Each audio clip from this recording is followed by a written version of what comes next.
Hamjambo watazamaji wa television du peuple, na waleteni taarifa ya habari.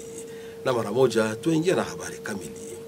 Kwanza habari ya taifa, tueleze kwamba Rais wa Jamhuri ya Kidemokrasia ya Kongo Felix Antoine Tshisekedi Tshilombo yupo ziarani nchini Uswisi, ambako anashiriki kikao kinachozungumza masuala ya kiuchumi hapa na pale kote duniani.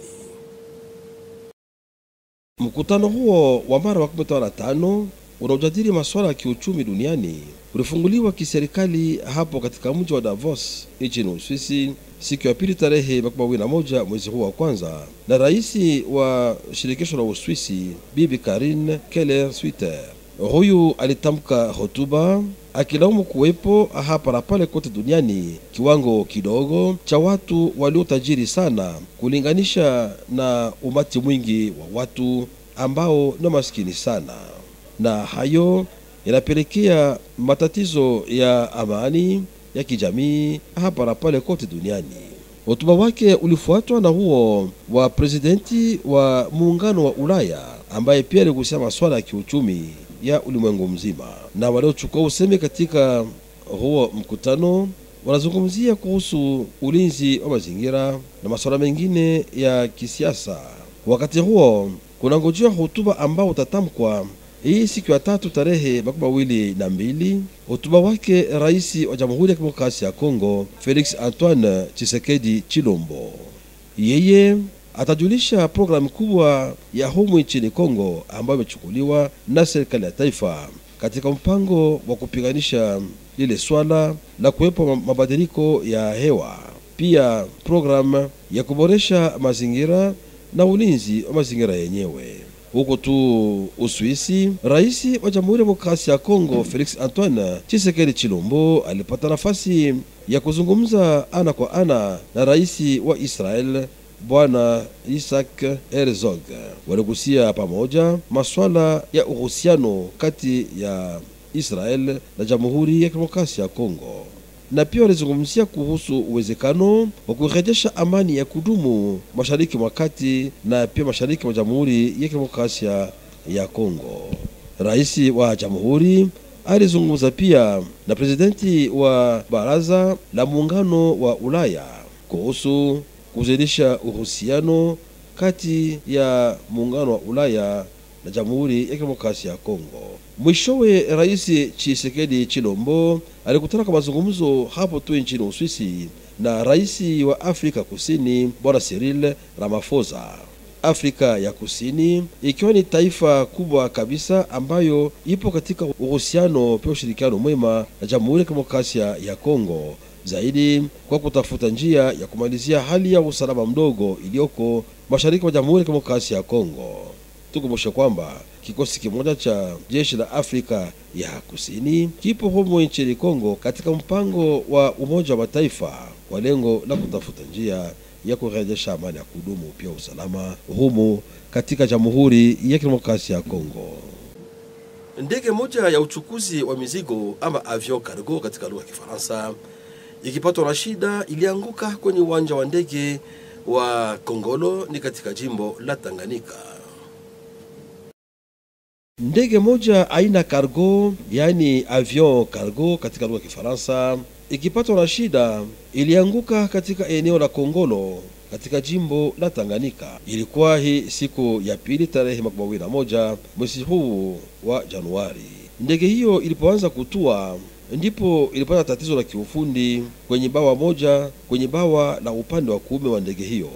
Ilipoanguka nje ya uwanja wa ndege wa hapo tu Kongolo, ndege hiyo iliwaka moto mara moja, na moto huo ulizimwa kwa juhudi iliyofanyika na wakaaji wa kando kando ambao walifika hapo mahali pa ajali wakatumia maji ambayo wameishuta kutoka nyumbani kwao. Bahati nzuri hakuna mtu aliyepoteza maisha, na hata bidhaa yani marchandise na hata bidhaa mbalimbali havikuchoma moto. Hiyo ni ndege aina cargo ya shirika Air Kasai, ilikuwa inatokea mjini Goma katika jimbo la Kivu ya Kaskazini. Ndege hiyo ilikuwa inachukua vifaa mbalimbali ikiwa ni pamoja na kiwango kikubwa cha sigarete aina Supermatch ambayo ilikuwa inapelekwa huko Kongolo. Hiyo ndege ilikuwa safarini mwake mwa kawaida na ilikuwa ni safari ya pili kutoka mjini Goma, ndipo ndege hiyo jana kabla itue hapo kwenye uwanja wa ndege wa Kongolo ikapatwa na ajali, na ilikuwa safarini kutoka Goma kwenda Kongolo na ingeelekea mjini Lubumbashi. Habari muhimu ni kwamba kisa cha ajali hiyo ni tatizo la kiufundi kwenye bawa moja na upande wa kuume, wakati ambapo ndege ilikuwa inatarajia kutua uwanjani humo, na kwamba kufuatia juhudi iliyofanyika na wakaaji wa kando kando, watu 4 akiwemo pilote moja, makamu wake pamoja na mekanisia 2 waliokolewa na raia hao wa kando kando waliofika hapo haraka. Fahamishe kwamba mji wa Kongolo ni moja kati ya matarafa ya jimbo la Tanganyika, na kwamba mji huo unapatikana kwenye zaidi ya kilomita 100 hivi na mji wa Kalemi jimboni tu Tanganyika. Presidenti wa bunge la taifa Mheshimiwa Vital Kamerhe, yeye yupo nchini Vietnam ambako anashiriki kikao cha mabunge yanayozungumza lugha ya Kifaransa, mabunge ya mataifa ya lugha ya Kifaransa kuhusu masuala mbalimbali ya mazingira. Ziara ya presidenti wa bunge la taifa la Jamhuri ya Demokrasia ya Kongo, Mheshimiwa Vital Kamerhe nchini Vietnam ni kushiriki katika kikao cha mkutano mkuu wa mabunge wa mataifa yanayozungumza lugha ya Kifaransa. Mkutano unafanyika katika mji wa Quinto. Naye presidenti wa bunge la taifa anaongoza ujumbe mkubwa wa wabunge wa taifa kutoka humo nchini, akiwemo mtoa ripoti wa bunge la taifa bwana Jacques Joly. Mkutano huo wa bunge la mataifa unaowashirikisha wanamemba na viongozi wa mabunge yote ya mataifa kuzungumza lugha ya Kifaransa utazungumzia kuhusu ushirikiano kati ya mataifa hayo ya lugha ya Kifaransa, zaidi katika sekta ya mlimo na sekta pia ya usalama wa malisho. Watagusia vile vile masuala mengine kama vile ya ulinzi wa mazingira hapa na pale, na zaidi kutafuta njia ya kukinga vema mazingira hayo na kupiganisha pia mabadiliko ya hali ya hewa. Tueleze kwamba taifa hilo la Vietnam lipo na pori kubwa kabisa na ipo na wakaaji wafikao zaidi ya watu milioni 100. Presidenti wa bunge la taifa Vital Kamerhe yeye atakusia zaidi masuala kama hayo tu ya kutafuta njia ya kukinga vema pori, mazingira na mali yote ya porini, lengo kubwa likiwa kupiganisha hali hiyo ya mabadiliko ya hewa. Kwa vile Jamhuri ya Demokrasia ya Kongo nayo pia ni taifa kubwa ambalo lipo na pori kubwa zaidi, ambayo pia pori hiyo inapelekea na kurahisishia juhudi inayofanyika kwa ajili ya kupiganisha hali ya hewa.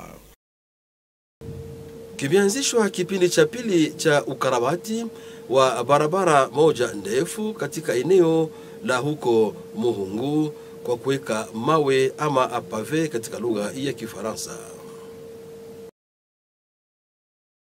Kipindi cha pili cha kazi za ukarabati eneo la barabara katika maeneo ya huko Muhungu ilianzishwa kwenye barabara kati ya Centre Hospitalier Salama hadi kwenye Avenue Quartier Latin, ni katika quartier Ndendere selule Muhungu katika mtaa wa Ibanda hapa mjini Bukavu. Kazi hizo zinahusu barabara yenye kuwa na urefu wa metri 1617. Ngojea kufikishwa katika maeneo ya kazi kwa vifaa mbalimbali na vyombo vingine ambavyo vinapaswa kutumiwa katika kazi hizo. Kundi moja la shirika ya mfuko wa kijamii wa Jamhuri, Fonds Social de la République katika lugha ya Kifaransa, kundi hilo limeanza kazi ya kuondoa uchafu, takataka aina yote ambayo yaonekana kuwepo katika hilo eneo la barabara ambamo kazi zitafanyika. Pia kazi zingine zinazofanyika ni zile za kupasua vema mahali ambapo mawe ama pave litawekwa. Kufuatia kazi hizo, wakaaji wa huko Muhungu wanaonesha furaha yao kufuatia kazi hizo ambazo zimeanza za kuboresha na ukarabati eneo hilo la barabara, hali ambayo hakika itawahepusha wakaaji wa eneo hilo na matope mengi wakati huu mvua kali inaponyesha hapa na pale katika mji wa Bukavu, zaidi huko katika eneo la Muhungu mtaani Banda. Tukumbushe kwamba kazi za hapo mbele zilifanyika kwenye barabara toka Edape ISP hadi nafasi inayoitwa kwa Chikiza ama rond-point ISP mtaani Ibanda hapa tu mjini. Tubaki katika eneo la barabara, tueleze kwamba barabara nambari 5 imekatika kabisa katika eneo la milima ya Ngomo, ni kati ya Kamanyola na Nyangezi. Hiyo barabara ya taifa kutoka Kamanyola kuelekea upande wa Bukavu au kutoka Bukavu kwenda Kamanyola imeharibika, imekatika kabisa mahali pa kilomita 11 na mji wa Bukavu na kilomita 14 na mji wa Kamanyola. Ni katika maeneo kuelekea upande wa kwa Musimbi. Wenye kuelewa vema barabara hiyo ya taifa Bukavu Kamanyola ni kutokana na mvua kali ilionyesha katika eneo hilo la jimbo la Kivu Kusini, zaidi katika milima ya Ngomo. Habari imehakikishwa na shirika lenye kuhusika na uchunguzi wa kiufundi ACGT kwa ufupi, shirika ambalo linahusika na kuchunguza vilivyo kazi za kuboresha vema hiyo barabara Bukavu Kamanyola katika mpango wa kazi za barabara kati ya Jamhuri ya Demokrasia ya Kongo na Uchina. Wasafiri kwenye hiyo barabara wangependelea kuona viongozi wa usikao waingilie kati kwa ajili ya kuondoa udongo mwingi ambao uliporomoka na kufunga kabisa hiyo barabara ya lazima na kupelekea hata sehemu moja barabara kukatika, hali ambayo inatatiza sana wasafiri kwenye hiyo barabara, na kutokuwepo shughuli yoyote ile katika hiyo barabara kati ya Bukavu na Kamanyola huenda kupelekea matatizo mengi zaidi ya wasafiri wa kutoka Bukavu kwenda upande wa Kamanyola au kutoka Kamanyola kuelekea upande wa Bukavu, zaidi kwa wale wenyeji wa magari makubwa ya mafuta petroli ama carburant kutokea kunako bandari ya Kalundu. Magari yote ya uchukuzi wa watu, magari makubwa na magari ya kuchukua mafuta petroli, na ikiwa lolote alifanyiki kwa haraka kwa ajili ya ukarabati eneo hilo lenye kuasiriwa na huo udongo mwingi ambao uliporomoka kutoka juu mlimani. Hali hiyo itapelekea matatizo sana ya kiuchumi katika majimbo ya Kivu Kusini, Tanganyika na Maniema, majimbo matatu ambayo yanatumia hiyo barabara ya taifa ya kupita katika milima ya Ngomo kati ya Bukavu na Kamanyola. Tuende tarafani Kabare ambako wazaliwa wa Kabare wanaoishi hapa mjini Bukavu walikuwa mkutanoni siku za nyuma na kiongozi wa udongo wa asili wa Kabare wakizungumzia kuhusu masuala ya maendeleo ya tarafa hilo la Kabare, zaidi maendeleo ya shefri ama udongo wa Kabare.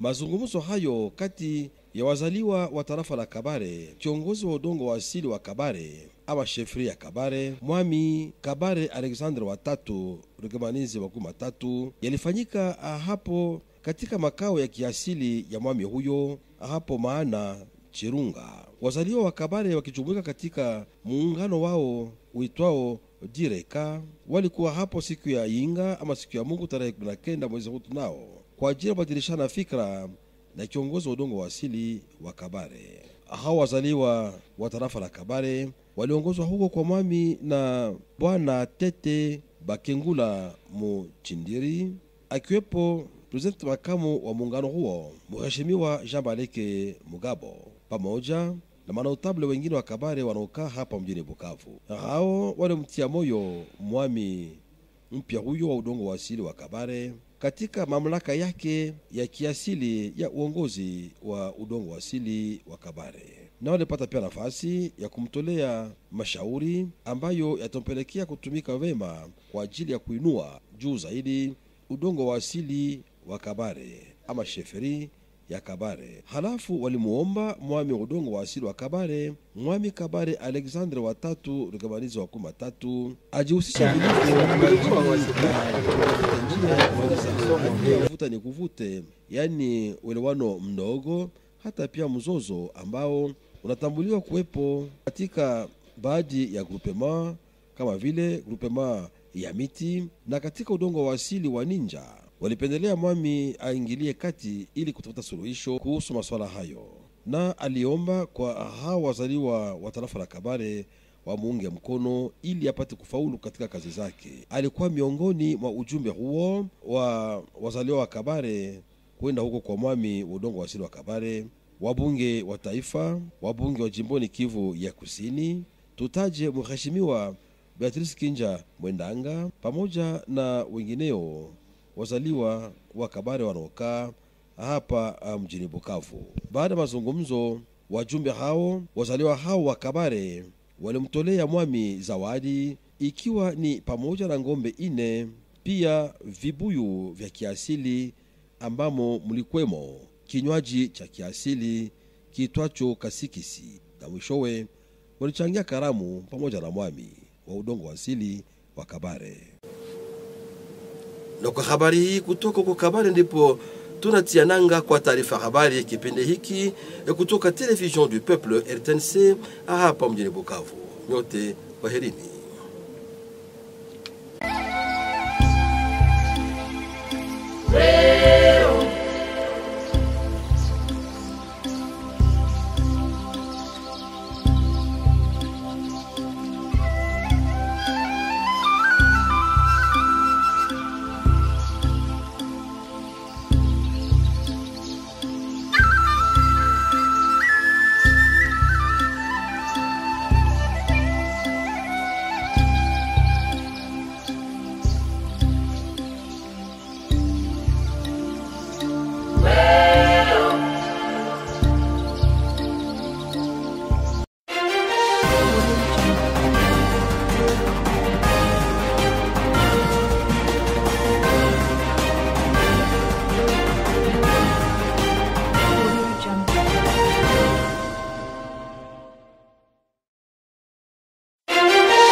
Merci de nous recevoir chez vous, téléspectatrices, téléspectateurs. Bienvenue à suivre les détails de ces journal.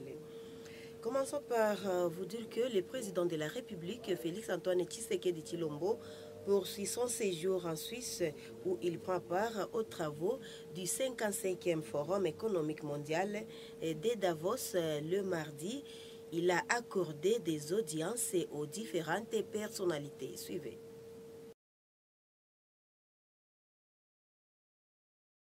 Leaders politiques, économiques, universitaires et représentants de la société civile, tous étaient présents ce mardi au centre de congrès de Davos pour l'ouverture officielle de la 55e édition du Forum économique mondial.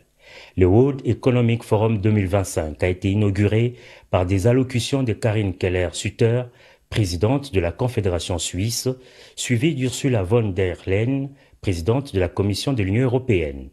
La dirigeante de la Confédération helvétique a déclaré que notre époque est celle de l'imprévisibilité prévisible.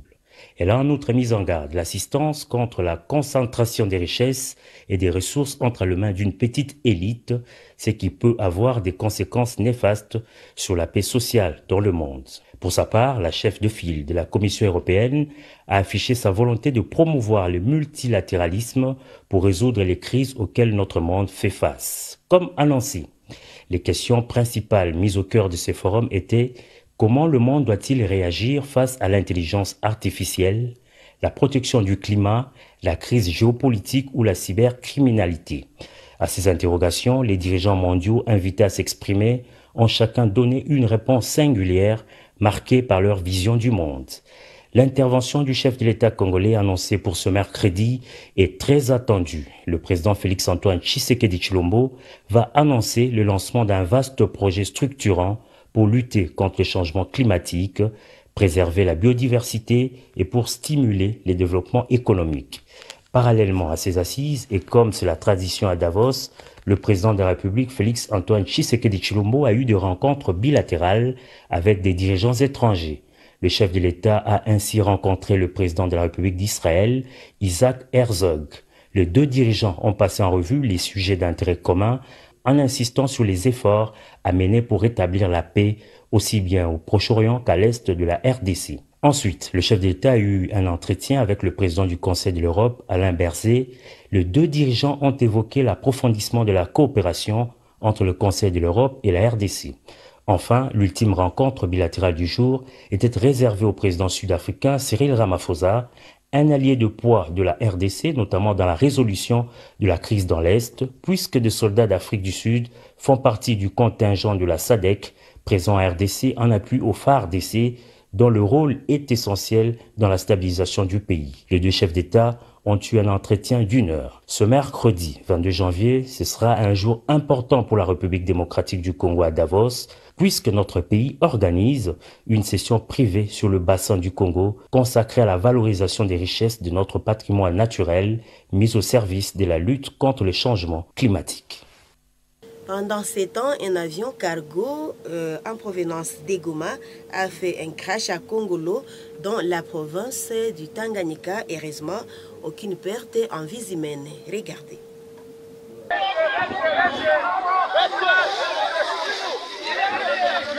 0 mort, aucune perte en marchandises, aile droite incendiée et un atterrissage raté. C'est le bilan du crash d'un avion ce mardi 21 janvier 2025 dans le territoire des Kongolo. Il s'agit d'un avion cargo de la compagnie Air Kasai en provenance de Goma dans la province du Nord Kivu et transportant la cargaison des cigarettes de la société Supermatch à destination des Kongolo. Selon M. Kizito Radjabou, assumant l'intérim du représentant de la RVA dans ce territoire, l'avion cargo était dans ses courses régulières des transports de marchandises entre les villes de Goma, Kongolo et Lubumbashi. L'incident est arrivé lors de sa deuxième rotation de Goma à Kongolo. À en croire sa déclaration qui relaie les propos du pilote, cet accident est arrivé à la suite d'une panne technique survenue à l'aile droite lors de l'atterrissage à l'aérodrome de Kongolo. L'avion a raté la piste d'atterrissage et finir sa course en brousse avant d'être freiné de justesse par une petite colline, mais cela n'a pas freiné à l'incendie de se déclencher. Alertés par les bruits de l'avion, les habitants des encablures se sont amassés pour tenter de secourir l'avion en appuyant les efforts des services anti-incendie de la RVA Kongolo. Paradoxalement à la règle de l'aviation interdisant aux habitants de construire dans les périmètres de la piste d'atterrissage,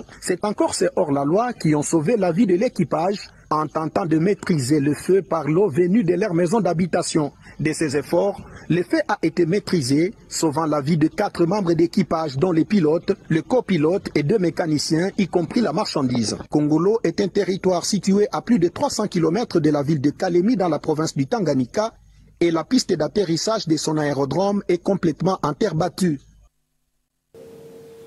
Disons aussi que le président de l'Assemblée nationale, l'honorable Vital Kamerhe, séjourne depuis le mardi 21 janvier au Vietnam, où il prend part active aux travaux de l'Assemblée parlementaire de la francophonie. Suivez les détails dans ce reportage. L'Assemblée nationale de la République démocratique du Congo, le professeur Vital Kamerhe est arrivé le mardi 21 janvier 2025 dans la ville de Quinto au Vietnam, à la tête d'une forte délégation composée essentiellement des parlementaires congolais, dont les rapporteurs Jacques Joly, le speaker de la Chambre basse du Parlement, va participer le mercredi 22 janvier 2025 à la réunion du bureau de l'Assemblée parlementaire de la francophonie. Cette réunion intervient après la conférence parlementaire sur la coopération francophone en matière d'agriculture durable, de sécurité alimentaire et de riposte au changement climatique, tenue le même mardi, toujours à Quinto. Il s'agit d'un cadre d'échange et de partage d'expériences entre les parlementaires et les experts des pays francophones sur des actions à mener pour promouvoir une agriculture respectueuse de l'environnement et renforcer l'adaptation au changement climatique tout en assurant la sécurité alimentaire. Cette conférence vise également à renforcer la coopération entre divers acteurs, incluant les États, les organisations internationales comme l'Organisation internationale de la francophonie, les bailleurs des fonds, les institutions financières et les secteurs privés. Dans son discours d'ouverture, le président de l'Assemblée parlementaire de la francophonie, Hilarion Etong, a souligné le rôle capital des parlements dans la réponse aux défis globaux, tout en favorisant une coopération entre les parlements pour transformer les engagements en actions concrètes. Ainsi, la réunion du bureau de l'Assemblée parlementaire de la francophonie devra donc s'épancher échangé notamment sur les recommandations contenues dans la déclaration des Quinto, adoptée le mardi sur la coopération francophone en matière d'agriculture durable, de sécurité alimentaire et de ripostes au changement climatique. La participation de la RDC à cette rencontre se justifie notamment par son rôle crucial en tant que pays solution face aux défis du changement climatique, de l'agriculture durable et de la sécurité alimentaire. Les pays possèdent l'une des plus grandes forêts tropicales du monde qui joue un rôle capital dans la régulation du climat. Avec une population en croissance estimée actuellement à plus de 100 millions d'habitants, la RDC veut diversifier son économie conformément aux engagements pris par le président de la République, Félix Antoine Tshisekedi Tshilombo. Elle accorde à cet effet une priorité aux investissements dans l'agriculture durable pour non seulement nourrir sa population, mais aussi créer des emplois et développer l'économie nationale. Retour au Sud Kivu pour parler infrastructure et la deuxième phase des travaux d'épavage des tronçons routiers de la ville de Bukavu évolue normalement sur les tronçons routiers et centre hospitalier Salama jusqu'à l'avenue quartier latin au quartier Ndendere. Nous sommes là dans la commune d'Ibanda. Les détails dans ces images prises par Patrick Etombola. Les travaux d'épavage des tronçons routiers dans la ville de Bukavu, deuxième phase, ont commencé sur les tronçons centre hospitalier Salama jusqu'à l'avenue quartier latin au quartier Ndendere, cellule de Mungu dans la commune d'Ibanda. Ces travaux concernent 1670 mètres. En attendant l'arrivée des matériaux d'épavage, l'équipe du Fonds social de la République a déjà commencé des petits travaux de dégagement des déchets sur la chaussée et des traçages comme le précise le chef d'équipe, M. Bakole. Encore juste au début, et nous devons juste continuer à demander à toute la population et les riverains de nous soutenir et également de nous accompagner. La population de Mungu manifeste sa joie quant à la matérialisation de ces projets de pavage des routes, ce qui l'épargnera de la boue et autres aléas. Restons dans les domaines liés aux infrastructures pour vous dire que le trafic est coupé depuis le lundi 20 janvier sur les tronçons routiers de la route nationale numéro 5 au niveau des escarpements d'Engomo. Suivez les détails dans ce reportage de Pascal Mouini Massimango.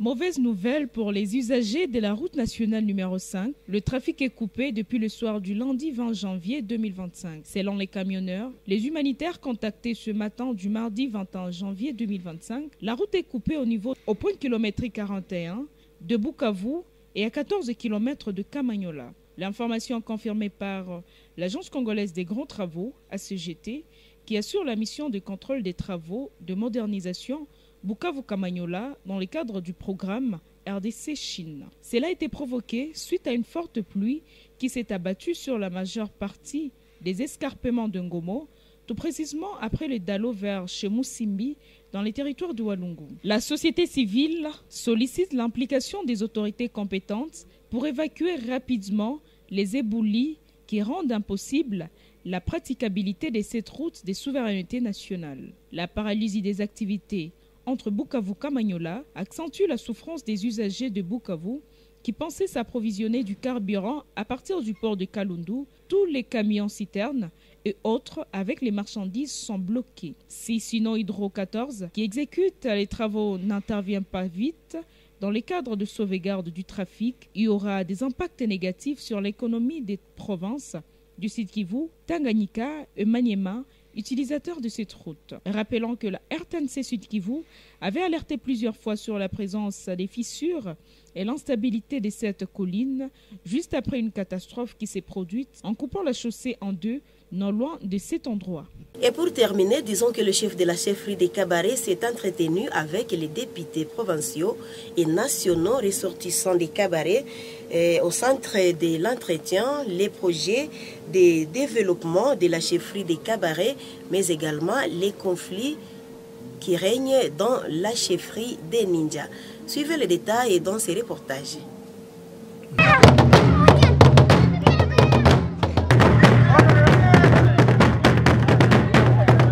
Présenter ses civilités, les vœux de nouvel an et exprimer son engagement à accompagner leur chef de la chefferie Tel a été l'objet d'une visite qu'a effectuée la dynamique des ressortissants des cabarets du RECA en sigle le dimanche 19 janvier dernier à la chefferie des cabarets située à Mahana, Chirunga. Au cours de ces tête-à-tête avec leurs moamis, les ressortissants des cabarets vivant dans la ville de Bukavu et conduits par leur président, M. Tete Bakengula Mouchindiri, aux côtés de lui, son vice-président, l'honorable Jean Baleke Mugabo, ont encouragé le nouveau moami dans ses fonctions coutumières et l'ont prodigué des conseils et des propositions afin que celui-ci puisse relever les défis dans sa chefferie. Ils en ont également profité pour demander au moami cabaret Alexandre III, Rougemanizi 30, de s'impliquer afin que les conflits souvent enregistrés dans certains groupements, tels que celui des Miti et la chefferie des ninjas, puissent prendre fin. En réponse, le moami cabaret a dit avoir bien noté les doléances de ses fils et filles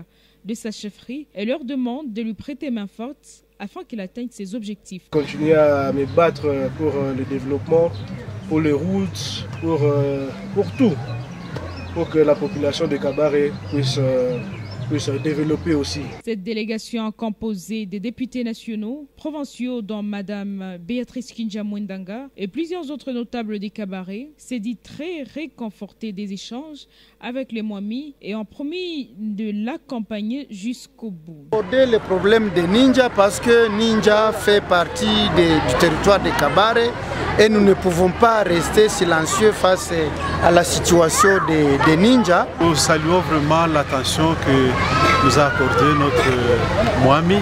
Il a été très attentif à nos doléances, à nos déclarations aussi, mais aussi et surtout cette joie de partager avec ses fils et filles des cabarets vivant à Bukavu. Cette délégation a offert un cadeau à Sa Majesté, lequel était composé de 4 vaches et des calebasses, notamment contenant la boisson coutumière, communément appelée Kassigsi. Le partage d'un repas dans la cour royale entre les deux parties a sanctionné cette rencontre. Ainsi se boucle cette session des nouvelles. Merci de l'avoir suivi. Prenez bonne suite des programmes sur la télé du peuple. Au revoir.